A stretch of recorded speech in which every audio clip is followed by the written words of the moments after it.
দুনিয়াতে আসার পর কি হলো, কি হলো যে সেই মালিকের কথাকে পাত্তা দেয় না।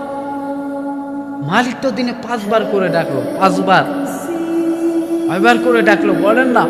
দিনে 5 বার করে ডাকলো মালিক। মালিক যাবে আর তুমি ঘাট তারা কইরা চলে যাবে।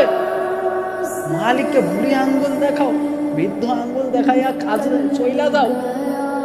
মালিক যদি চাইতো, ইচ্ছা যদি করতো, তো কোনো বান্দার সাহস হইতো না যে মালিক ডাকবে আর সে কাজ নিয়ে ব্যস্ত হয়ে যাবে, পারতো না। কিন্তু মালিক তো পাঠাইলো দুনিয়াতে পরীক্ষা করার জন্য। দেখি না বান্দা বানাইয়া তো পাঠাইলাম দুনিয়াতে, দেখি আমল কতটুকু করে।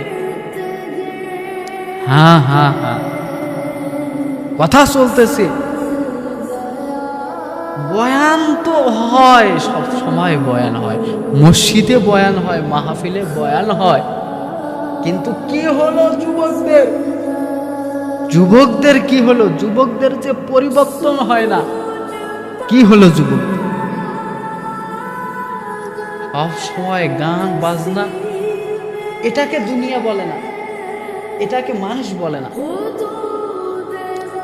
আরে চেহারা দিলেই যদি আকৃতি সুন্দর হয়, যদি মানুষ হয়তো, যদি